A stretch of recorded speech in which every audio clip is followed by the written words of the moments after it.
welcome everybody. We're excited to be here at BMI in Borganato, Italy, with Carlo Rovelli. It's a fitting place because it's less than 100 kilometers from where you grew up. Verona. In Verona, exactly. You know, most of you know Carlo for a really distinct set of achievements, which feel, when you look at them, like the various concentric circles of the Copernican universe, or maybe more fittingly, if you followed his work, the circles of Dante. But he is many things. He is an author of a number of best-selling books, including The Order of Time, which is my favorite. Reality is Not What It Seems. One of my favorite authors, and someone who's been translated into, I think, 40 different languages now. But he is also an accomplished physicist who's done seminal work in the theory of loop quantum gravity and a number of other fields, which we'll talk about. And he is, we were talking about it the other day, he is, like me, a failed philosopher, although when we were having that conversation, my 16-year-old was very quick to point out that you were, in fact, much less failed than I am. But you know, when I think about that's what children are for. I can remind you this. When I think about what you've done, you know, and I describe it, it sort of, I think, in some ways understates your brilliance, because when we talk about it in this modern parlance of specializations, I make it sound like you have kind of 3 or 4 different jobs. And the truth is that what I think is so outstanding about Carlo's work is that he comes in the great and classic tradition of the scientist, philosopher, or the physicist, poet, taking and mastering a whole set of different disciplines and bringing together those frameworks to try to understand, you know, in some new way, how this all works, how the world works, you know, what our place in it is, and what all of that means, the most basic questions. And he is someone who, you know, we know a lot of smart people who can take complex ideas and make them complex, but he is one of those true minds who can take complex ideas and make them sound simple. So thank you for being here. I hope I haven't set you up, but since I really do find your ability to make complex ideas sound simple, why don't you start off with quantum gravity and a simple version of quantum gravity, where you've spent you know, so much of your career. Well, thank you very much, David. I'm embarrassed by this wonderful presentation you did. Yeah, we are both failed philosophers. Yeah. I think I think that's what we are. But you still teach philosophy. Yeah, but I'm not a philosopher. Yeah. I'm a physicist who is very curious. Yeah. And look around. So you want quantum gravity. Let me present in this way. I have been a curious guy since I was very young, and being very open to read everything, to look at everything, and to follow what fascinated me. And I got fascinated by physics at some point, very late in life. My education was mostly in classical studies. High school was mostly philosophy, history, history of art, literature, humanities. Then in college and at the university, I stumbled upon physics, and I found physics fascinating because there was something very general about physics. Not that everything is physics, that's certainly not the case. But everything sort of builds upon physics in some sense. There's some extreme generality in the physics. And I was particularly fascinated by the physics of the 20th century. So I sort of fell in love with the advances in our understanding of the world in the 20th century. Einstein on the one hand and quantum mechanics on the other hand. And that was, for a moment, a moment of great enthusiasm. Wow, space and times are not what we thought they are. Quantum mechanics, matter is not what we thought they are. So I got very much, I put myself full immersion in learning these things. This was my university years. And at that point, I stumbled on I really stumbled because I went to the library and found this review article on an observation, which is very simple, that these two pieces of our understanding of the world don't fit together. Okay, so there's a problem of bringing them together, which is quantum gravity. So quantum gravity is a problem, first of all, before being a theory. Yeah. And the problem is we have understood, Einstein has understood all that beautiful thing about space-time, from which he predicted black holes, gravitational waves, expansion of universes, all this. So it's true in some sense. And quantum mechanics has done these marvels with quantum mechanics. Out of it, too much of our technology, so much of our technology comes about, and so on. But the two things don't fit. Right. And I was, young and pretentious, and full of blah blah. And I said, "Oh, there is a problem here. Let me solve it." Okay. So I decided that was a good thing to try to do in life.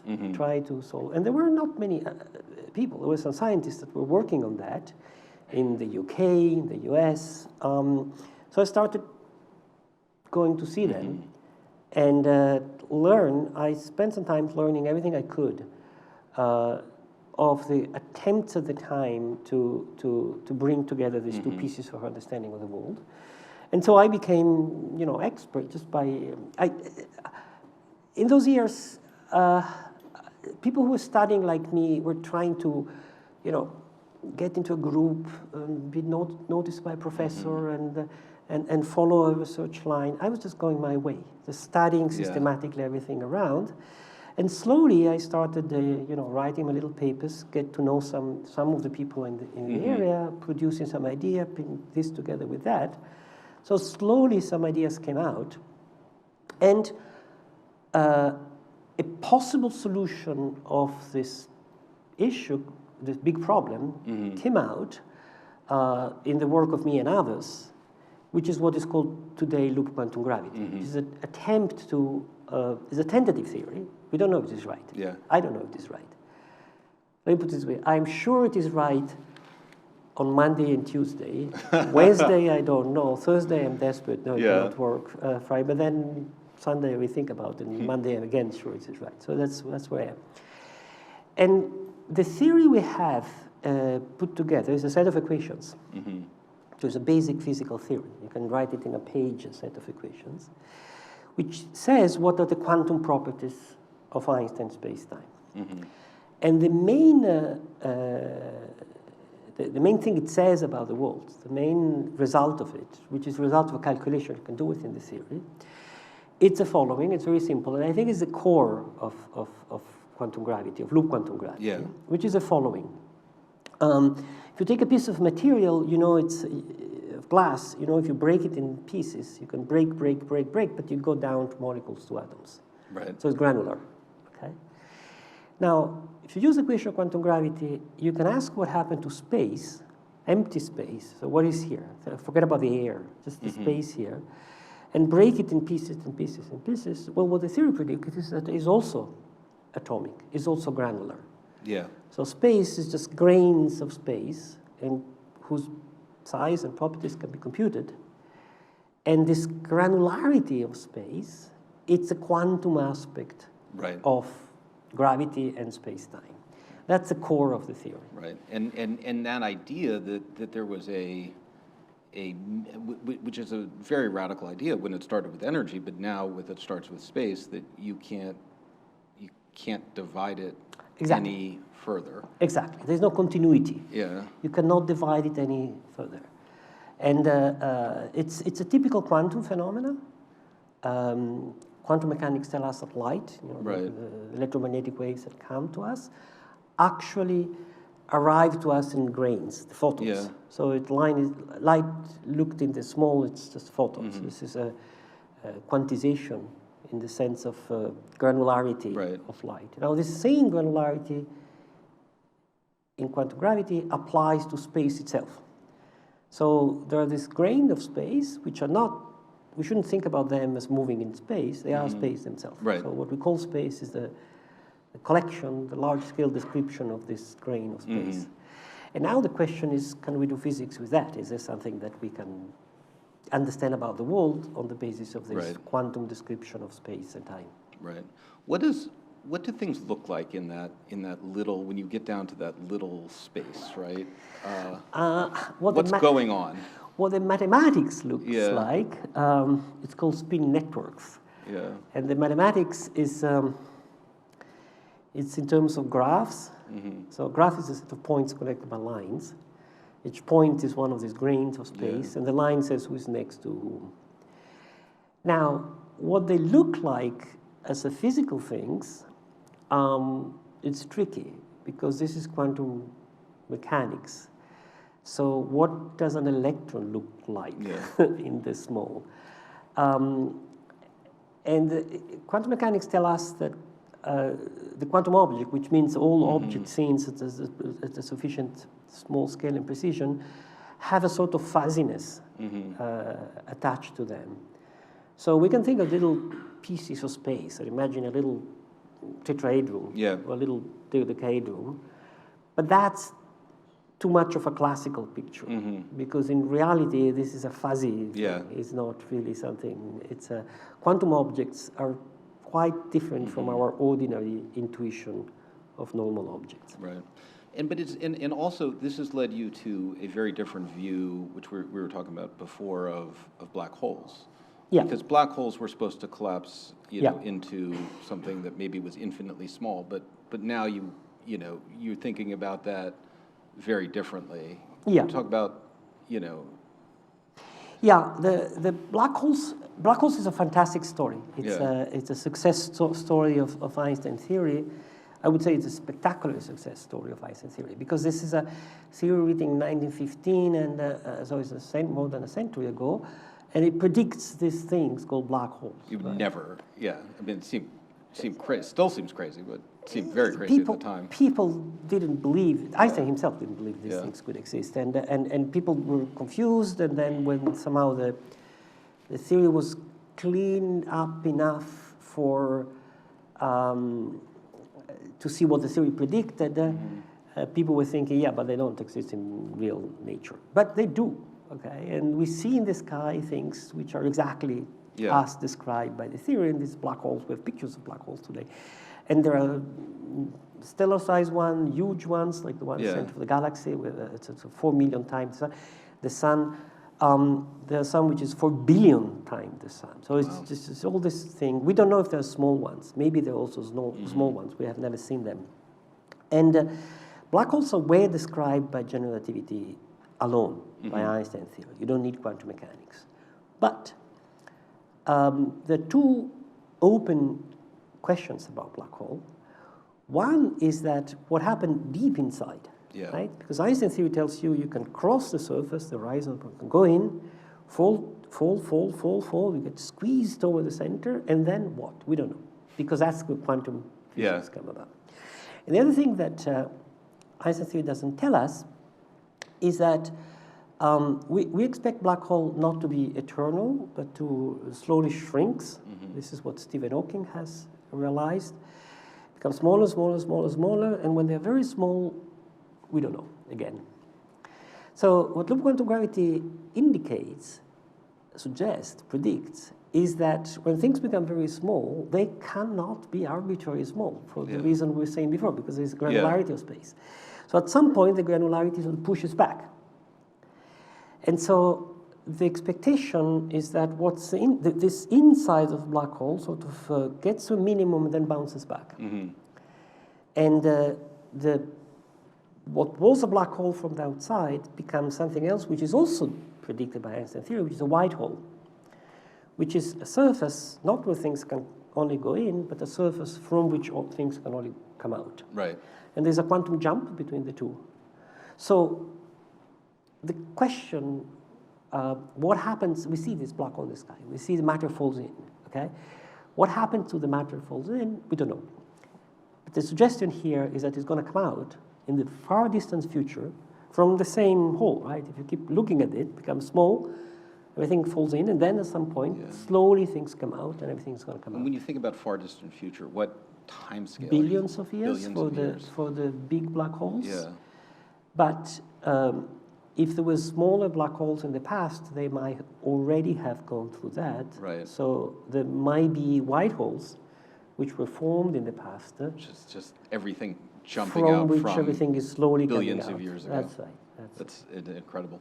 So turning to time, and this was, we talked about it, but I really love this book because it had those The Order of Time. Yes. It had sort of these elements of philosophy and also our understanding of kind of our own place in the world. But you start with a very provocative statement, which I will throw out, which is that the time as we think about it doesn't exist. Right. And that's incredibly counterintuitive, which is why I recommend everybody reads the book. But how do you think about, how do you explain that? How do you motivate that idea, for people? And how did you come to that? Well, I came to that slowly. Time has always been a sort of obsession for me because I was curious about what is it, the passing of time since I was an adolescent. But studying relativity, or Einstein theory, it's a theory that tells us that time works differently than what we think it does. And general relativity, Einstein's second theory, even more. And then when you get to quantum gravity, in the equations you write down, the time variable sort of disappears. So one gets confused about time. And there are a lot of things that are confusing about time that come from physics. Okay, don't come. I mean, in our daily life, we know what time is, right? We look at the clock, and we're all in the same time, and we remember the past. We wait for the future. So time is easy. We know what it is. But the point is that the more we learn about the physical world, the more we realize that this idea we have about time in our daily life, it's wrong. Yeah. It's factually wrong. Yeah. Not factually wrong in the way we use it. It's factually wrong if we sort of extrapolate to domains where beyond our daily life. So the time of our daily life is the time of our daily life. It's not that I wake up in the morning, brush teeth, and we have the time we have for this conversation. But if we think that the same notion of time can be used for understand galaxies, the cosmos, or the small atoms or super small things, that doesn't work. Or things that move very slowly, that doesn't work. Or very precise measurements, that doesn't work. And the first observation I put in the book, which is already surprising, is that if we measure with clocks precisely the time that passes, there's more time up here than down there. Yeah. So when you go in, if you were standing on the top of a mountain, or exactly, if you go to the roof, your roof have more time to live than the basement of the floor. You will live longer on our roofs. So they live longer. If you go up on the roof, technically speaking. Yes. In fact, one of the exercises when I teach relativity that I give to my students, I tell them to compute exactly, if you go upstairs on the roof, how much longer you have. When you come down, you have had more time than the person who stayed on the floor. It's very teeny, of course, but it's real. It's measurable, and today we can measure it with a clock. Now, if you go to a black hole, this effect becomes enormous. So if you go near the horizon of a black hole, time slows down horrendously. So you go there, you wait half an hour, you come back, a century has passed. Yeah, everybody you know is gone. Everybody you know is gone. And if the story about black hole and white hole is correct, which we don't know, if you go inside a black hole, you enter, you jump to the white hole, you come out of the white hole. For you, it's just a matter of seconds, and you jump out billions of years in the future. Yeah. So not just everybody you know, the solar system, the galaxy is not there anymore. Okay, so time is very different than what we... And what I do in that book is that I put together all the various instances in which in physics we have realized that our common notion of time cannot be generalized. And I say, look, this aspect of time is not universal. This neither, this neither, this neither, this neither. The past and the future are not as different as we think they are, okay? Right. The notion of a common present is not well defined as we think they are, okay? So I kill pieces of time one by one, and what remains is very little, in fact. And this is fantastic, because the world is different than what we think it is. But the reason I am particularly attached to that book, The Order of Time, is that I then ask the opposite questions. So in the world, at a fundamental level, there is no the time that we usually think about. So how does our own sense of time comes about? And of course, it comes because there's some approximation, because the difference between the time here and the time here is too small. Right. So we forget about it. We don't travel fast. We don't go into white holes, and so on and so forth. But that's not enough, because I think that when we talk about time, we are really not, in our conversation, we're not talking about just clock time. Yeah. We're talking about this memory we have of the past, this plans for the future. Yeah. You meet with your people and say, we're going to do this and that. So you talk about the future. Yeah. And that's something which is nothing a clock doesn't do that. Right. There's no memory. That's a very biological thing. And in particular, humans are very good. Humans know a lot about the past, more than cats. I think cats make a plan. I'm going to catch that mouse I saw there. But they don't make a plan for the company 5 years or 10 years in the future. We do, okay? We have this very long... So our sense of time is really connected to the way we think. And I think it's even more that we are emotionally connected to time strongly. So to understand what time is, we have to take into account this deep emotional connection to time.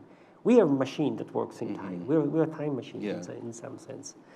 So I guess to connect what you were saying at the beginning, what I find fascinating in science and physics is not just how to solve a technical problem or how to write an equations, is how it can give us a large spectrum of idea and how we can try to bring together our general idea about the world, a general idea about ourselves, our sense of ourselves, and make a coherent picture and all that. Yeah, absolutely. I mean, in that, in that drawing, because it quickly becomes these things a meditation on who we are in philosophy. And one of the things I found in your work is coming back often to the wisdom of a whole suite of philosophers, some modern, some ancient. But for example, I mean, I'll say, well, we're here in Italy. You talk about Dante, right, and how. How Dante's metaphysics is, in some sense, sometimes seems more accurate than ones that came after Newton. But generally, like how do you think about that, and how, when you go back, do you what strains of sort of wisdom do you keep coming back to that seem for you to be telling? All of them, in the following sense. I think we all do something, right? We specialize on something. But our specializations can work and can exist only because there's all the rest. I mean, you couldn't do a roof unless there were the rules and a full society. And I think in knowledge is the same thing. Of course, I mean, you can do physics by just, learning how to solve that particular equation and becoming super good in that. But for physics to go ahead, for our understanding of physical law to go ahead, that's really part of a wider conversation and mental development that culture has developed through millennia. And has been growing through a constant exchange between different forms of knowledge, and which is never achieved and never completed, and in which hints and suggestions come from the present for various directions, but also from the past constantly. The debates about the nature of space and time that are going on today use ideas which were already in part hinted, suggested 2,000 years ago in Greek philosophers, or 300 years ago in some European philosophy. And if we forget all that, and we think, and in this I think we Europeans are better than the Americans. Because, you know, when I went to America, I discovered that you can forget the past and just think of the future. And this is incredibly liberating because, you know, ideas are taken seriously. And in Europe, you're always told, oh, everything has been said already. University of Pittsburgh. I mean. Yeah, I was at the University of Pittsburgh. So there is a freshness and capacity of being creative and going into the new in the American culture than the European culture, which is wonderful. But at the same time, the other flip of the coin is that you risk to repeat mistakes that have been already made over and over, and you risk to losing key intuitions which are there. There's a debate today on free will. Okay, Spinoza has things to say about that, which are enormously relevant for today's debate. Spinoza was writing 3 centuries ago, and but if we just get clearly what he was saying, it's absolutely relevant and has been largely forgotten. So it's and so on and so forth. So I think that keeping the full tradition of thought in mind, it's useful not because one guy's right. Period has got the full. I don't think any philosopher has got the full story right. Right, that's the point. But because good ideas are all over, and the more wide is our culture, the better we can use ideas here and there and take from everything. And there's something in there about, you know, certainty and sort of challenging your own ideas. And I loved what you said about loop quantum gravity and how it's definitely true on Monday, Tuesday, Wednesday, probably. You know, how as a, you know, both sort of a scientist and a philosopher, and, you know, science is sometimes thought to be more adaptable than philosophy, where maybe people held on to their views. I disagree with that, but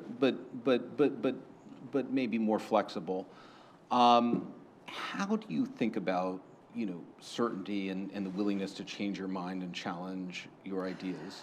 Thank you for this question. This has been a main topic for me in my thinking. I think that we make a mistake when we aim at certainty. And we make a mistake when we aim at the foundation, or the ultimate foundation. And the reason I'm saying that is because we have, you know, centuries and centuries of attempts to find certainty and to find ultimate foundations. Nothing is really convincing, okay? The strength of science has been, in my opinion, the capacity of questioning assumptions that seemed assured, and so giving nothing for certain, and having everything up for doubt, for putting.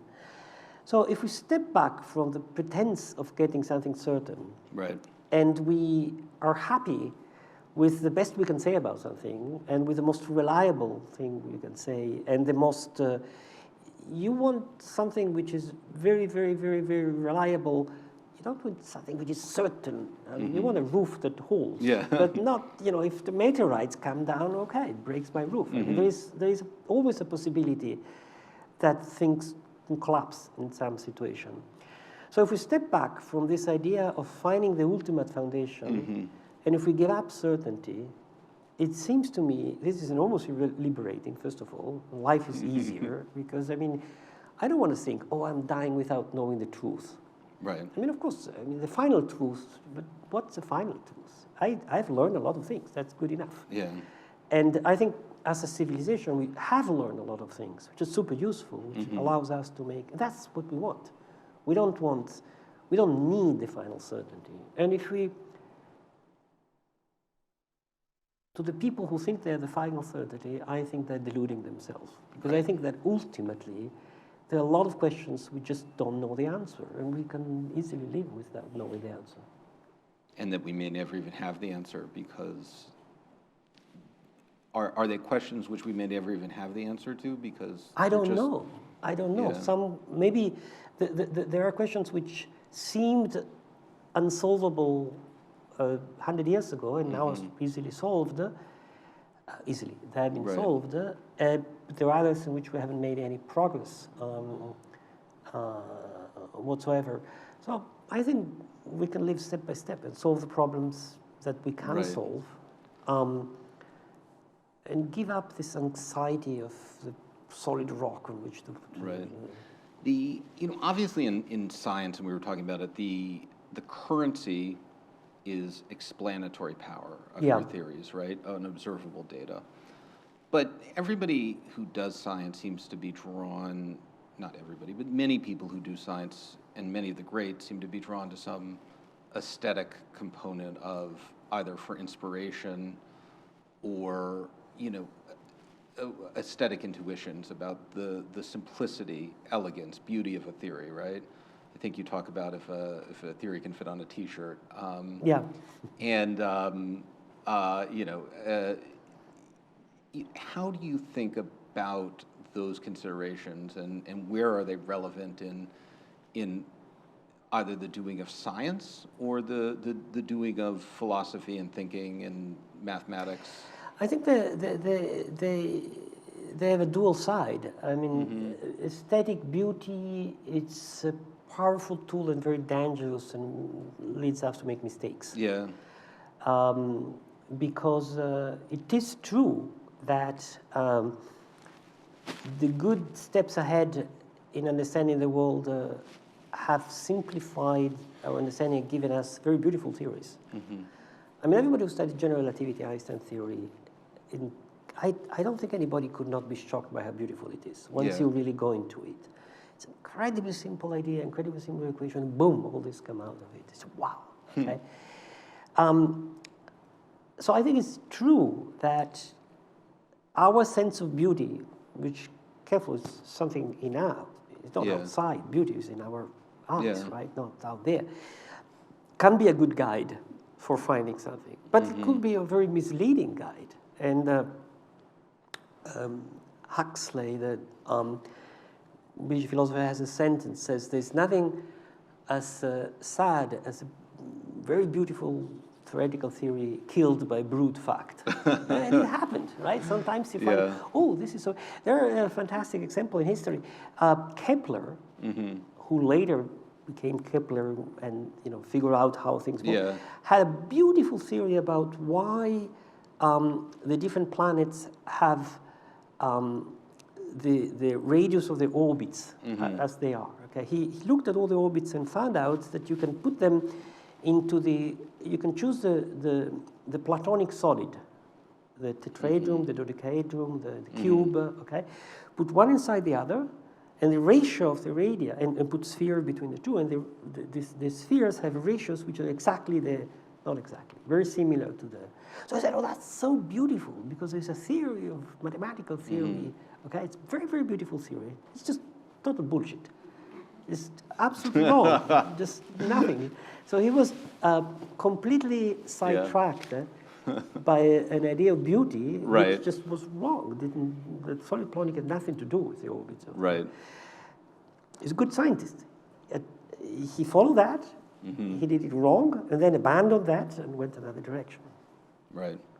And it seems like a lot of you talk about Einstein's willingness to change his views. A lot of that is the hallmark of great scientists. Yeah. It's not that they don't have those aesthetic considerations. It's just that willingness to just change your views. Yeah.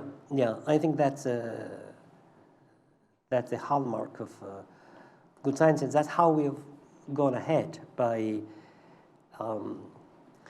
the difficulty. It's always not to learn something new, to find something new. Is to recognize that we have some wrong idea. And I think this is also true in our life, right? We think that, of course, the things are like that, and we just don't see that there is something new. And the different distinction is the difficulty is not seeing something new; it's just getting out of this prejudice of that. Well, and look, I happen to think it's a good rule for life. Yes. And talk about that idea, because I think it's applicable much broadly beyond science of, we end up in frameworks, with prejudices. These may be prejudices about how the world works, right? The sun revolves around the earth because that's the way it looks. Turns Right. out, or they may be prejudices that are, an artifact of language, which you talk about. Maybe, we could think about time as being in some sense an artifact of the way language is constructed. What do you do, in life, in science, I mean, that allows you to step back from that perspective to reframe, the same thing differently? I don't know, because first of all, it's not that having prejudices is wrong. Yeah. We need prejudices. We need judgments. We cannot rediscuss everything every morning. I mean, if I wake up in the morning, I put my shoes, I shouldn't stop and say, do I really want to put my shoes? Why? What is the deep reason for which? I mean, you just put your shoes and go out and don't think about it. And most of the things in our life have already been sorted out. So we just follow. Right. So it's very hard to know where and when we should be ready to jump out from. That's what is, it's hard, because it's a balance. If you lose too much of what you know, you don't know anything. Right. If you keep too much of what you know, you don't learn anything. Right. So where do you find the balance? And I don't think there is the only rule we have is going by trials and errors, but so I think it's important not to question everything, obviously, because then we wouldn't move. Yeah. But to have always the sort of antennas up to say what I believe that, or what about that wasn't could be questioned. There's no right answers, just better answers and worse answers. I don't think there is a recipe for going ahead. I want to just come back to time a little bit, because it's interesting. I was in London this weekend. I saw Macbeth with my daughter, which very famously is about time. He's raging against time. You have the famous tomorrow and tomorrow and tomorrow. Talk about every story, like great story, being about time, and how like time has just created this tremendous anxiety. Yeah. You live in a world where these huge expanses of time as you think about the world, right? You go to and our time being very little, and yet you seem very comfortable with and this is philosophy, not science. Very comfortable with your own position in the world, and the having this amount of time. I mean, does it ever just bother you to look at the cosmos or you found some peace with that?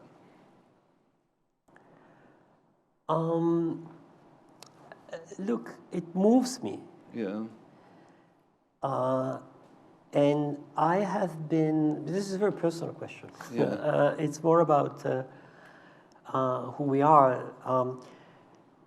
I have been restful most of my life. I was a restless, thank you, I got confused. A young man, and a lot of anxiety, what I'm doing, where I'm going. Growing old, this has been decreasing. And I feel, because of the work I do, I feel constantly, because I've decided to do quantum gravity since early, I've been constantly confronting the amount of things we do not know. Somehow, but doing frontier science, namely not just applying equations we know to, I mean, there are many things we don't know, but somehow we think that they are coded in the basic equations. But trying to find new equations is, we don't know there, okay? And the sense of awe that we all have in front of nature, night sky, the immensity of the cosmos, I've been feeling that strongly all my life. this doesn't, I think the more I grow old, this doesn't give me a sense of anxiety. In fact, less and less. It's precisely because the universe is so immense and we're so relevantly teeny in that thing that I think we shouldn't take us so seriously. And we're just like a little wave in the immense cosmos, and that's great. I've never been particularly scared by the impermanence of things. I think that the more we get comfortable with impermanence, with the fact that things change and go away, the better is our life, because we free ourselves from this, I would say, silly desire of permanence or forever. If somebody would come and tell me, you're going to live for eternity, that would panic me. I don't want to live for eternity. You sure? Absolutely. I mean, it's too long. It's horrible. I mean, living is good, but it's also bad, right? Yeah. Joy and suffering. I don't want to suffer forever. Life is a combination of two. That's fine for a while. So I'm scared of physical pain, of moral pain. I'm scared to death of losing the people I love, or being myself old and weak and incapable, or that people loves me go away. That scares me to death, or being in bad situation, but not of dying. That's the last thing I'm scared about. Right. I will want to leave it there so we can open it up to questions, because I don't think I can. Strong point. Do more justice. You know, that idea of constantly coming back to the impermanence of everything, and you know what we sort of talk about in what philosophy is, you know, becoming over being. You know, is something, you know, I've thought about a lot, and I was, you know, just really touched by your description of it in, you know, in Order of Time. So I think, you know, let's pause there and open it up to questions. There are so many things to talk about. So both here or from the audience, how do we want to do this? So thank you, David and Professor Rovelli. We are going to start with two questions that were pre-submitted. One from Gav, and the question is, in your opinion, what are the most intriguing mysteries or unanswered questions in physics today, and which areas of research hold the most promise for future breakthrough?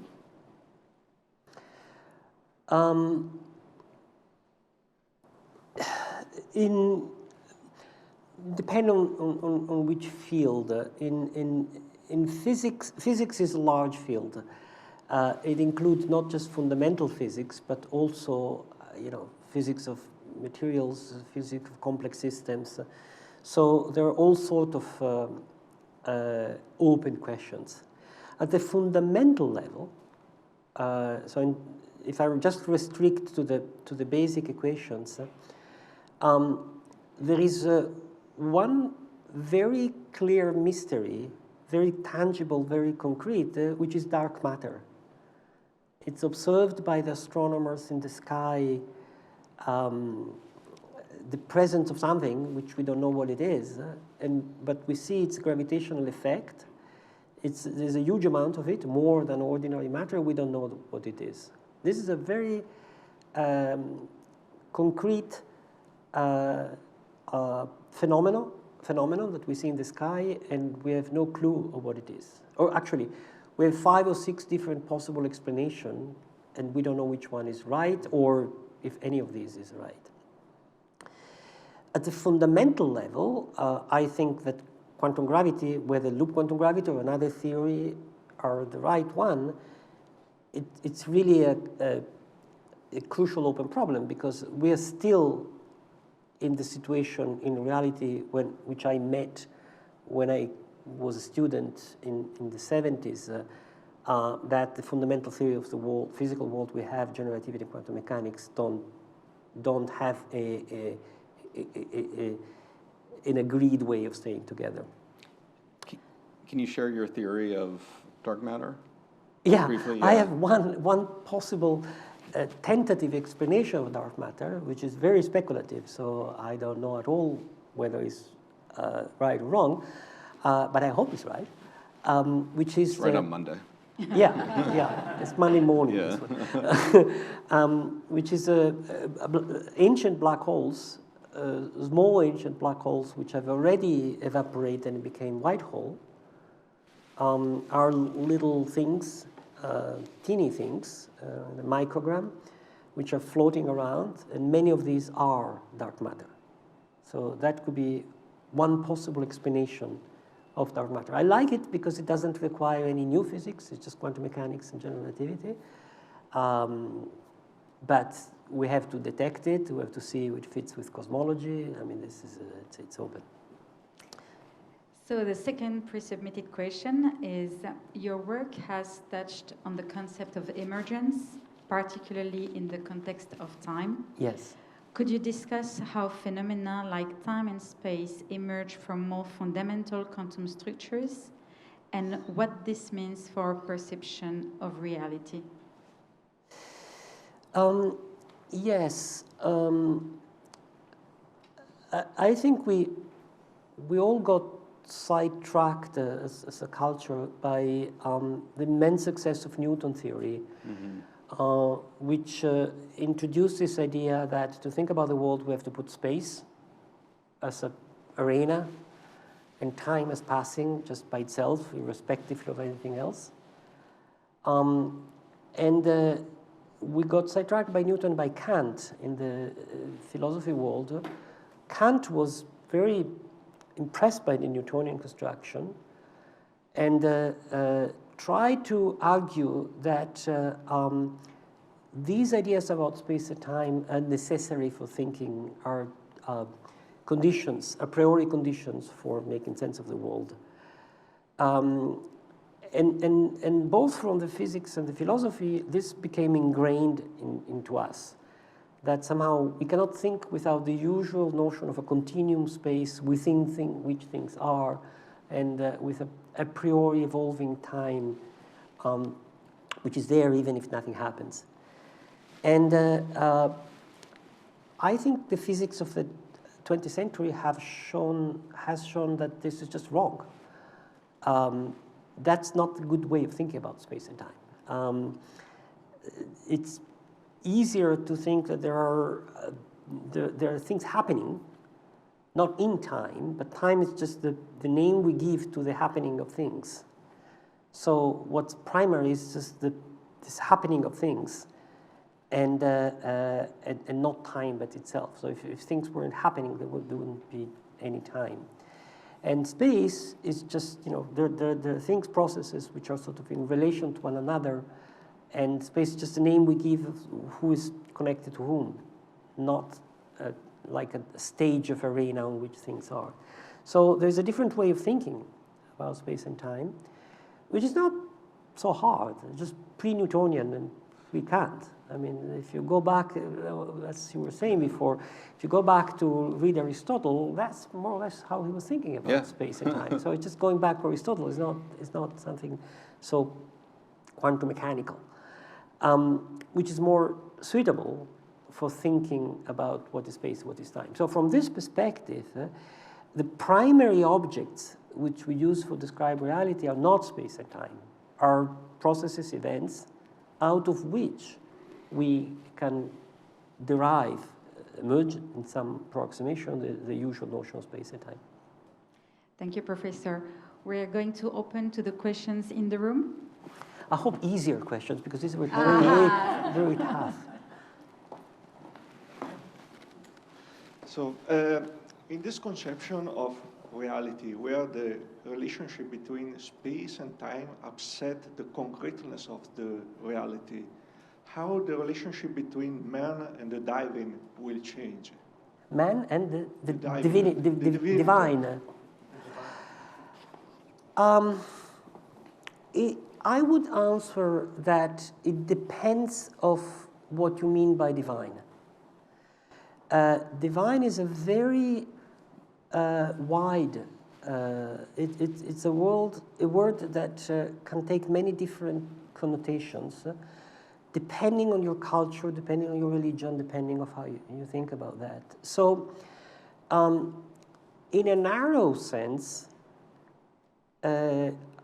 my conception of the world does not include the divine, because I think that the way atoms or quantum space interact has really nothing to do with a personal God creating them, in the narrow sense.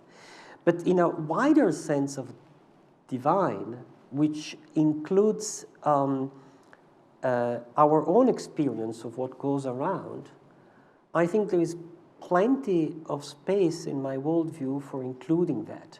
I'm very close to Einstein in that. Einstein was repeatedly saying that he was an atheist, on the one hand, and on the other hand, he was constantly referring to a sense of sacrality of reality that he was perceiving, and he was interpreting both as a part of himself, part of his own, not psychology, but existential relation with reality, part of the way he was looking at reality. I think Einstein is close to Spinoza in that, and I feel close to Spinoza in that. I mean, Spinoza talks about God, but it's nothing to do with the God of religion, very little to go with the God of religion. But so for him, the divine is just nature itself doing things. But on the other hand, you cannot read Spinoza without feeling this sense of sacrality that he feels with respect to the world. So I don't know if it's an answer. I think we have another question in the room.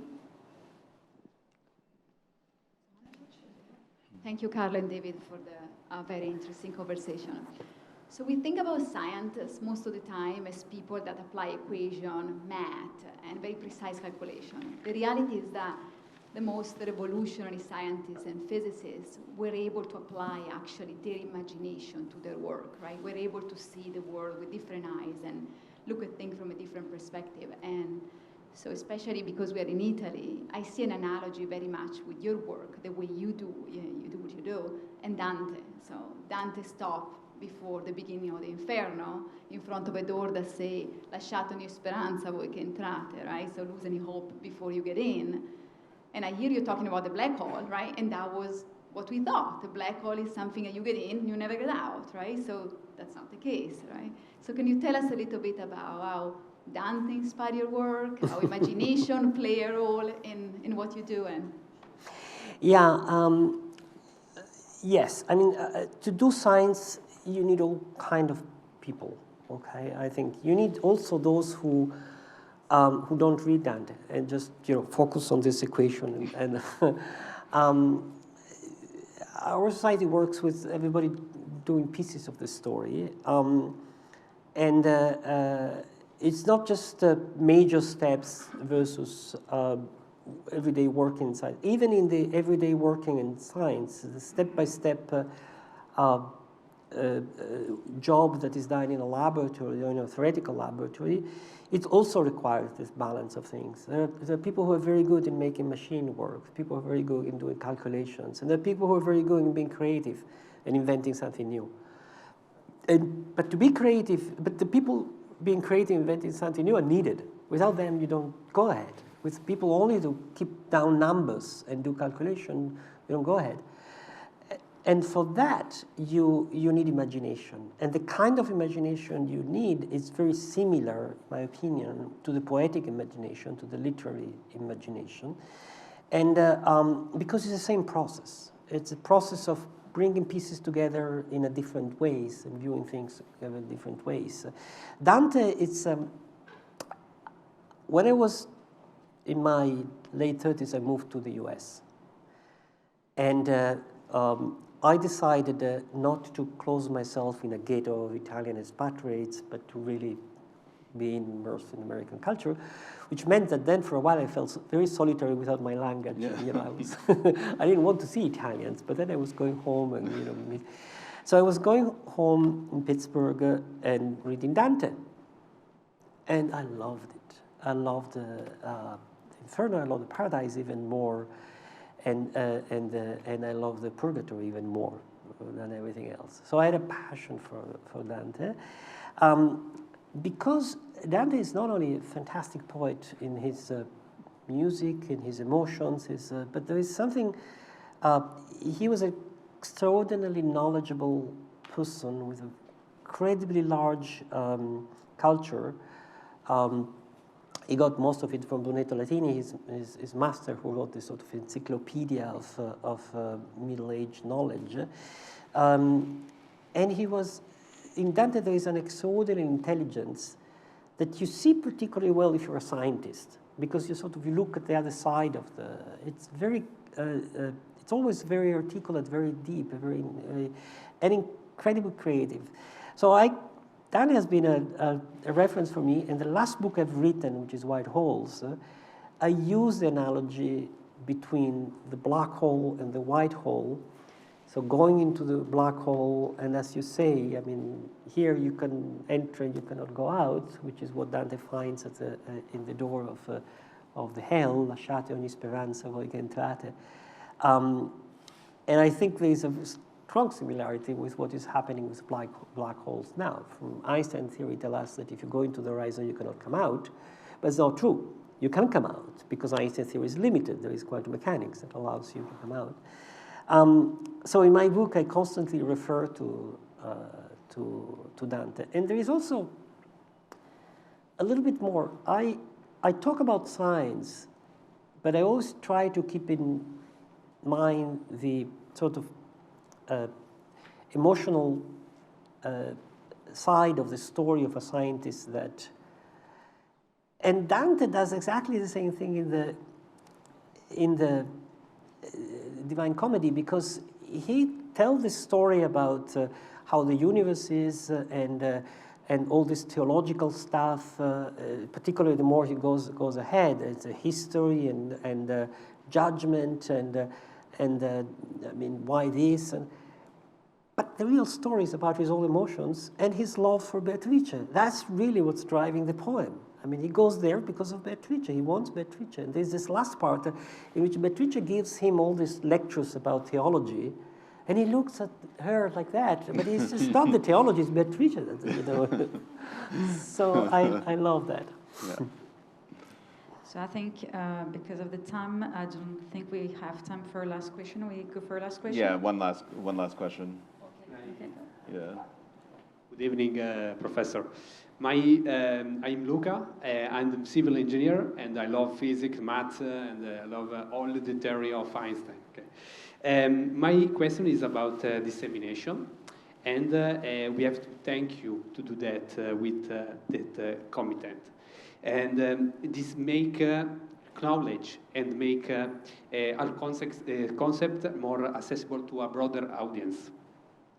Broadening the spectrum of reflection, how can we educate or influence our teams, our children, those around us to seek a better answer, even if it requires time, effort, and commitment? I don't know. Education is super hard, and and it's not easy. Maybe this is my Italian background, but I think that the more we can offer to the young kid a wide perspective, and the more we are able to have teachers that can communicate to them the passion for the topics, then the rest comes by itself. I think it's everybody experience that the teachers who actually love the subject, they can make even Greek etymology passionate. This culture is fantastic. There's this incredible richness of things to learn, and if kids get in love with that, then the rest develop by itself, I think. How to do that, I don't know. Pay the teacher more. Did you have a teacher who? Did you have a teacher who changed your life, the course of your work? Yes. there was in middle school a teacher of mathematics, which somehow made mathematics, which is a very abstract and dry subject, quite wonderful for me. Yeah. And when I became a professor in Pittsburgh, I wrote her to a letter thanking her and recognizing that it was largely thanks to her. It's amazing. For me, it was my high school physics teacher, and he came to our wedding, although we never got to loop quantum gravity, but he was very influential. Thank you so much. This was so much fun. Thank you. Thank you very much. Yeah.